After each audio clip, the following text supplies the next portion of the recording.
what was your kind of biggest area of focus in the off season? Yeah, for me, it's in-zone swing and miss and going the other way. So kind of dove into analytics with the team after the season last year and kind of tackled the things that I need to work on and went out to the Cape and feel like I improved on those things and excited to get to show everyone my work this upcoming season. You kind of care less about numbers in that situation and more about how the ball's going the other way? I think there's a good mixture of both. Last year and the last 2 years being with Bazana, most numbers guy that you'll ever meet. So to each its own, but I like to value both, and I have an understanding of both, I feel. So.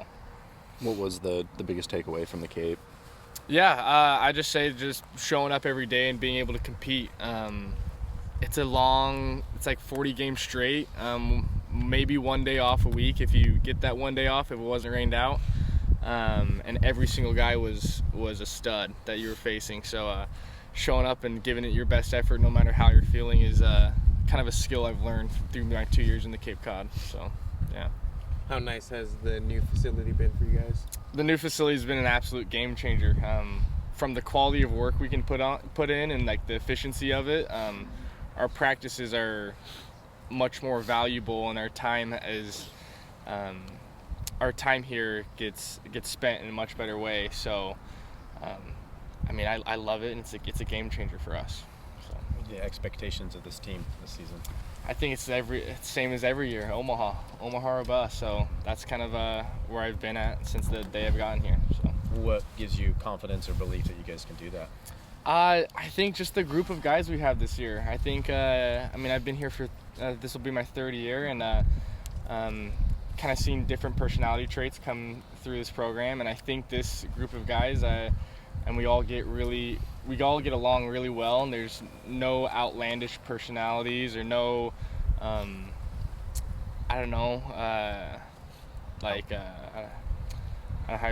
energy suckers as well on the team. So good mojo. I mean, every single kid I could invite over to like a family dinner, it feels like. So it's all really good mojo. So when you look at all of the conference stuff and all of the chaos, you and everyone else pretty much said, I'm not going anywhere, this is where I want to be. Was it even like any sort of like decision to make for you, and what does it say about where this program is that you're able to keep the level that you've been at? Yeah, no, I think it just goes to show how far deep Oregon State kind of runs.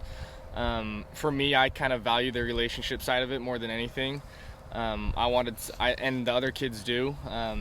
I wanted somewhere I can come back to for the next 20 years and have a network that I can use for the rest of my life. And being here for the last 2 years has shown me how valuable this network is. So it was a no-brainer to stay here no matter the money someone else offered me.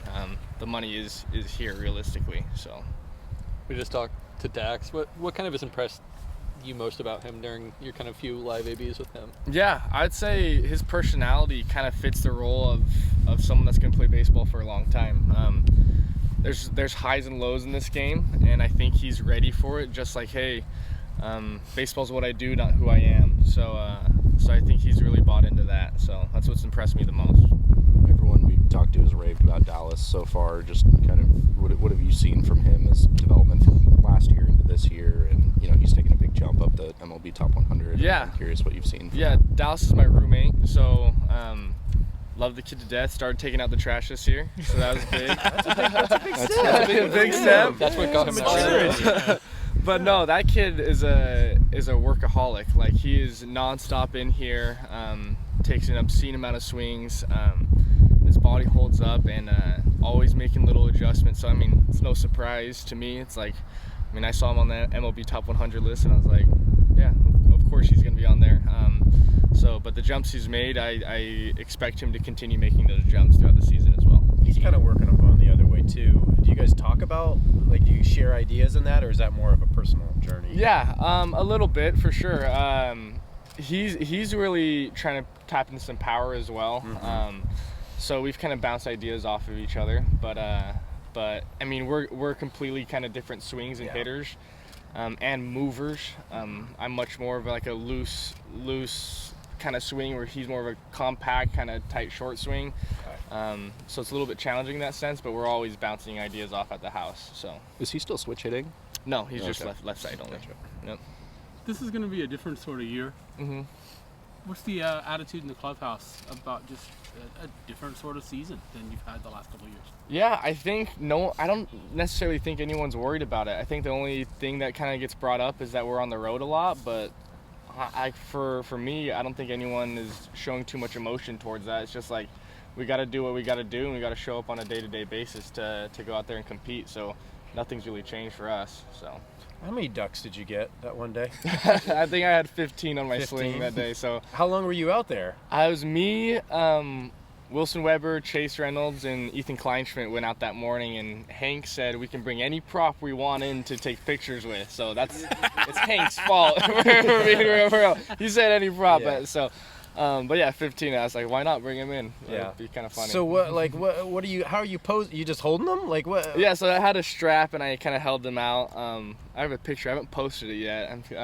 Somebody posted it somewhere. Someone posted the one of me holding it, but then Yeah. we got like a professional headshot Okay. of it. That's pretty sweet as well. But yeah. LinkedIn, right? Huh? For LinkedIn, right? LinkedIn, exactly. Yep. So is that just like having fun? Is that like a rivalry thing or like just? I mean, yeah, just having fun. Yeah.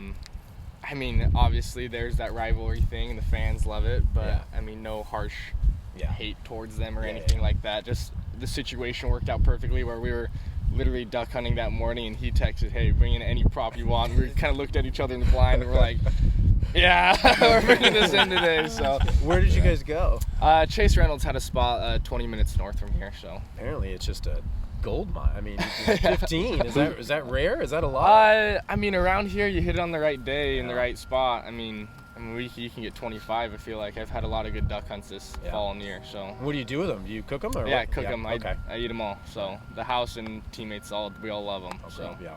Who's the best shot? that's a good question. That's also a question that could get me in trouble. I don't know. I think Chase. Chase is pretty much like a guide out there for us. So I'd have to say Chase. Yeah. After you spend all summer and all fall working, just how much pent up energy and just excitement is there to actually get out on the field and get this thing going? Yeah, a lot, especially like going down to Surprise where it's hot and the facilities are good and the field is good. I mean, there's a lot of just, hey, I want to get out there and compete. Especially like with this group of guys, it's gonna be a fun year. So I'd say there's a good amount ready to get out there. You said Travis, your mindset is Omaha or bust. Do you feel like that's a mindset that's shared by the team, or is that just kind of your own? Yeah, I think everyone comes here to go to Omaha. So I didn't necessarily come here for the weather, but yeah, I mean, I came here to win a national championship, and that's what I'm striving to do every single day. So yeah, I'd say so. Travis was obviously kind of the leader in not just the clubhouse but on the field as well. Just kind of who stepped into those roles ahead of this year. Yeah, I'd say a few guys. I'd say Weber has stepped in that role. I think Macias has stepped into somewhat of that role as well. I'd say I've filled somewhat of that role, but I don't necessarily think it's a one role type of thing that someone's feeling like Travis kind of filled, whereas every single kid has something to offer differently. So it's more of that kind of situation than anything. What's kind of your leadership style in that way? What kind of role have you owned? I have always felt like I kind of keep the guys loose. Just as this interview kind of process has been, just today, just kind of same format as it is on the field, on deck. Just like I already said, like this is what we do, not who we are. Can't take it too seriously. But also, hey, we're here to kill the other guy almost. Like probably shouldn't say that in an interview, but like we're here to like go after him. So just keeping a balance in these things. You talked about the top 100 MLB list. When you guys have 5 or 6 guys on that, is it like a friendly rivalry? Do you just try to block all that out? Like how do you guys go about that? It's funny. Me and Dallas were having a talk about that kind of last night, and it's going through this draft process. This will be my second year in a row now. Like seeing these lists, it's kind of funny how, in our perspectives of like how skewed some of these things can be. So it's like knowing that these things are skewed, we don't pay attention to them at all. So we see that there's 5 guys on the list. That's awesome, but also like so many things can change. you still have to go out there and put up the numbers. It's preseason lists. Like, let's look at them at the end of the year. So that's kind of where we're at with those lists. But I'd say it's a little friendly rivalry for sure of, hey, who can do the best. But yeah. Did Dallas give you some grief for passing it? Not necessarily. No. No. Yeah. Nothing. I have to ask one more since he said it was the last question. Last time we talked to you, you were with Keljo, and he was, transitioning into starter, and that was sort of his main focus. How have you seen that go for him, and do you think he's ready for that transition? Based on what we've seen. Yeah, he's been dominating on the mound, especially from what I've seen just getting back this winter. It's been awesome to see him, and I'm really excited to see what he has to offer this year. So I'd say, yeah, excited. And his changeup is something that's looking good. Yeah. Yep, looking good. So.